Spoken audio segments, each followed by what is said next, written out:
매일 아침 하나님과 함께 누리는 하늘의 양식, 오늘 만나.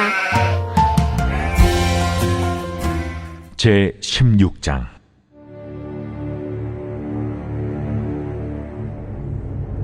여호와의 말씀이 또 내게 임하여 이르시되, 너는 이 땅에서 아내를 맞이하지 말며 자녀를 두지 말지니라. 이곳에서 낳은 자녀와 이 땅에서 그들을 해산한 어머니와 그들을 낳은 아버지에 대하여 여호와께서 이와 같이 말씀하시오니, 그들은 독한 병으로 죽어도 아무도 슬퍼하지 않을 것이며 묻어주지 않아 지면의 분토와 같을 것이며 칼과 기근에 망하고 그 시체는 공중의 새와 땅의 짐승의 밥이 되리라. 여호와께서 이와 같이 말씀하시되, 초상집에 들어가지 말라. 가서 통곡하지 말며 그들을 위하여 애곡하지 말라. 내가 이 백성에게서 나의 평강을 빼앗으며 인자와 사랑을 제함이라. 여호와의 말씀이니라. 큰 자든지 작은 자든지 이 땅에서 죽으리니 그들이 매장되지 못할 것이며 그들을 위하여 애곡하는 자도 없겠고 자기 몸을 베거나 머리털을 미는 자도 없을 것이며 그 죽은 자로 말미암아 슬퍼하는 자와 떡을 떼며 위로하는 자가 없을 것이며 그들의 아버지나 어머니의 상사를 위하여 위로의 잔을 그들에게 마시게 할 자가 없으리라. 너는 잔치집에 들어가서 그들과 함께 앉아 먹거나 마시지 말라. 만군의 여호와 이스라엘의 하나님께서 이와 같이 말씀하시니라. 보라, 기뻐하는 소리와 즐거워하는 소리와 신랑의 소리와 신부의 소리를 내가 네 목전 네 시대에 이곳에서 끊어지게 하리라. 내가 이 모든 말로 백성에게 말할 때에 그들이 내게 묻기를, 여호와께서 우리에게 이 모든 큰 재앙을 선포하심은 어찌 됨이며 우리의 죄악은 무엇이며 우리가 우리 하나님 여호와께 범한 죄는 무엇이냐 하거든, 너는 그들에게 대답하기를, 여호와께서 말씀하시되 너희 조상들이 나를 버리고 다른 신들을 따라서 그들을 섬기며 그들에게 절하고 나를 버려 내 율법을 지키지 아니하였음이라. 너희가 너희 조상들보다 더욱 악을 행하였도다. 보라, 너희가 각기 악한 마음에 완악함을 따라 행하고 나에게 순종하지 아니하였으므로 내가 너희를 이 땅에서 쫓아내어 너희와 너희 조상들이 알지 못하던 땅에 이르게 할 것이라. 너희가 거기서 주야로 다른 신들을 섬기리니 이는 내가 너희에게 은혜를 베풀지 아니함이라 하셨다 하라. 예레미야서는 처음부터 남유다에게 심판을 예고하는 것으로 시작합니다. 남유다는 하나님과의 처음 사랑의 언약을 깨뜨리고 이방신을 따랐습니다. 그래서 하나님은 사랑하는 자녀의 범죄를 보고만 계실 수 없어 선지자를 통해 경고하십니다. 그럼에도 그들은 듣지 않지요. 결국 하나님은 이들에게 멸망을 선고하십니다. 그러나 사실 여기에 담긴 메시지는 심판 이후에 주어지는 구원에 대한 약속이라는 사실을 우리는 잊지 않아야 합니다. 자기 자녀가 악한 길로 가는 것을 원하지 않아서 매를 들고 때리고 싶지 않아 제발 이제 그만두라고, 그래서 제발 돌아오라는 부모의 안타까운 마음, 그리고 돌이키지 않는 자녀를 향해 매를 들고 있지만 결국은 품에 안아버릴 수밖에 없는 부모의 절절한 사랑이 녹아 있습니다. 오늘과 내일 살펴볼 예레미야 16장은 남유다가 이제 하나님의 심판으로 바벨론 포로가 될 것을 전하는 내용인 동시에 제2의 출애굽과도 같은 바벨론에서의 귀환도 예언하는 내용입니다. 심판과 그 이후 주어질 회복이 함께 담겨 있는 것이지요. 오늘 본문에서는 하나님이 유다에 대한 심판을 확인시키기 위해 예레미야에게 3가지의 금지 명령을 내리는 부분입니다. 먼저 1절부터 4절은 첫째 금지 명령이 기록되어 있습니다. 약속의 땅에서 결혼을 하지 말고 자녀를 두지 말라는 것이지요. 우리가 알다시피 결혼은 축복의 상징입니다. 약속의 땅에서 결혼하는 것은 더 특별한 의미를 갖습니다. 그러나 결혼하지 말라는 이유는 약속의 땅에서 태어날지라도 부모가 장차 심판이 임할 때 처참한 운명을 맞이할 것이기 때문입니다. 자녀는 미래에 대한 희망을 기대하지만 이 자녀들이 하나님의 심판으로 죽임을 당하고 죽임을 당한 많은 시체들로 인해 통곡할 겨를도 없고 제대로 매장도 하지 못한다는 것이지요. 결국 결혼해서 자녀를 낳은 것은 고통이 될 뿐이요 차라리 홀로 있는 것이 현명한 것이라는 말입니다. 그러면서 하나님의 심판의 방편들을 열거하는데 이것은 바로 독한 병과 칼과 기근입니다. 범죄로 인해 약속의 땅이 더 이상 생육과 번성이 아닌 심판의 저주 아래 놓인 죽음의 땅이 된 것이지요. 가정은 하나님이 가장 먼저 만드신 복된 공동체입니다. 그러나 하나님을 떠난 가정은 복된 가정이 될 수 없습니다.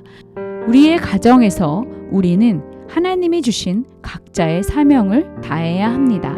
그것을 제대로 행하고 있는지 주님 앞에서 돌아봐야 할 것입니다. 5절로 7절 말씀은 두 번째 금지 명령입니다. 두 번째 금지 명령은 초상집에 가서 죽은 자들을 위해 애곡하지 말라는 것입니다. 죽은 자를 위해 애곡하는 것은 매우 자연스러운 일이지만 하나님은 유다 백성이 맞이할 죽음이 하나님의 심판의 결과이기 때문에 이들을 위해 애곡하지 말라고 하십니다. 이것은 하나님이 에스겔에게 죽은 아내를 위한 애곡을 금하신 것과 같은 맥락일 것입니다. 6절에서 약속의 땅에 거하는 자들은 지위고하를 막론하고 다 죽음을 당하게 될 것이고 그들의 시체조차도 매장되지 못할 것이라 말합니다. 장례식을 준비하고 애곡하는 것이 불가능하고 자기 몸을 베거나 머리털을 미는 이방인의 애도 행위도 할 겨를이 없을 것이라 말씀하십니다. 사실 그러나 이런 행위는 레위기 19장과 신명기 14장에서 언급한 것처럼 엄격히 긍하는 행위입니다. 그런데도 유다 백성은 애도를 표현하기 위해 이런 행위를 계속 해왔었음을 알 수 있습니다. 7절에서는 설령 애곡하는 자들이 있어도 그들에게 빵을 주어 힘을 돋고 위로할 자가 없다는 것을 말합니다. 그만큼 하나님의 심판은 타인의 죽음, 가족의 죽음에 대한 애도나 위로조차 기대할 수 없을 만큼 가혹하게 행해진다는 것이지요. 두 번째 금지 명령을 통해 우리가 알 수 있는 것은 심판을 받아 죽은 자들은 정당한 애곡과 애도를 받을 만한 자격이 없다는 것, 그리고 하나님의 평강과 임자와 사랑이 없는 곳에는 죽은 자에 대한 슬픔의 감정도 표현할 수 없을 정도로 처참하다는 것을 알 수 있습니다. 결국 모든 것을 주관하시는 하나님을 떠나면 서로를 위해 울며 위로하는 것조차 사라질 것이라는 말입니다. 8절과 9절은 예레미야에게 주어진 세 번째 금지 명령입니다. 그것은 바로 잔치집에 가서 먹고 마시는 즐거움을 갖지 말라는 것입니다. 두 번째 금지 명령인 초산집과 대조되는 이 세 번째 금지 명령은 왜 다시 주어지는 것일까요? 하나님의 심판이 임하게 되면 슬픔과 기쁨 그 어떤 것도 유다 백성에게 의미가 없어질 것이라는 말입니다. 하나님은 우리 인생길에서 즐거움도 주시고 고통을 잊게 하며 기뻐하며 즐거워할 수 있는 복을 주시는 분입니다. 천국 가는 우리의 순례길에는 이러한 따가운 가시밭도 있지만 늘 안식과 재충적인 잔치도 우리네 인생에 있습니다. 그러나 하나님을 떠난 인생에서는 그런 은혜의 잔치를 맛볼 수 없습니다. 하나님이 없으면 지금 잠깐은 내 노력으로 행운으로 웃을 순 있어도 그것은 일시적일 것뿐입니다. 오직 하나님만이 우리를 영원한 잔치로 이끌어 주시는 분임을 기억해야 합니다. 혹시 나는 앞으로 영원히 있을 천국 잔치보다 이 땅에서 주어진 잠시 잠깐의 잔치만을 추구하며 중요시하고 있지는 않은지 돌아보아야 할 것입니다. 하나님은 이렇게 예레미야에게 세 가지 금지 명령을 주시면서 재앙을 선포하지만 남유다 백성들은 여전히 자기들의 죄악이 무엇인지 몰라 10절에서 묻고 있습니다.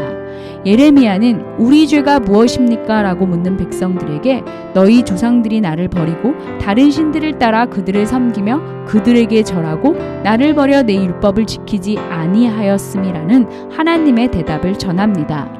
유다 백성은 우상을 섬기는 이방인 땅으로 옮겨져 거기서 거짓 신들을 시컨 섬기게 될 것입니다.